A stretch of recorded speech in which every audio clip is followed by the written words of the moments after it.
Let's compare the differences of powder blush and cream blush. So for today's video, I have here the Instant Pink OG from Instabeauty and the powder blush from Pink Flash. So etong Instant Pink yung ating itatry as a cream blush and etong Pink Blush yung itatry natin as powder blush. Then let's see what is the differences of these two blushes. So unahin nga natin is itong cream blush. So kung hindi nga kayo familiar kay Instant Pink, so etong product na to guys is super duper pigmented talaga siya. Ayan. So, maglalagay lang tayo dito ng very onting amount kasi sobrang pigmented niya. Ayan, guys. Then, i-blend lang natin siya. I'm gonna use this brush na lang. Ayan. And, it looks natural sa ating skin. And this blush have a dewy finish. The best to sa mga mature yung skin. And kapag meron kang oily face, don't forget to set it with powder.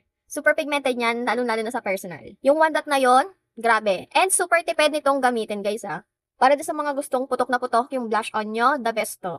Then, let's move to this powder blush. This is in a shade PK02. So, ayan, gamit nga tayo ng ibang brush para hindi sila mag-mix. Kasi, you know, ang itsura niya, guys. And then, kukuha lang tayo.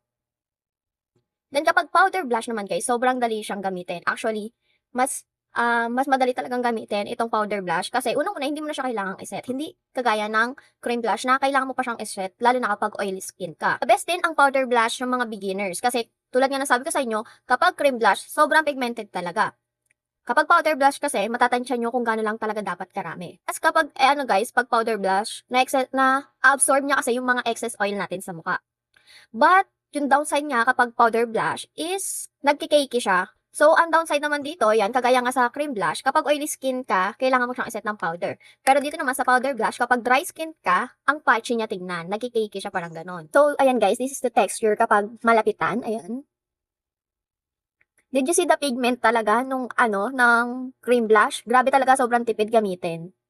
Kapag powder blush naman talaga, the best din guys. And kayo guys, ano yung mas prefer nyong gamitin? Yung cream blush ba? O yung powder blush?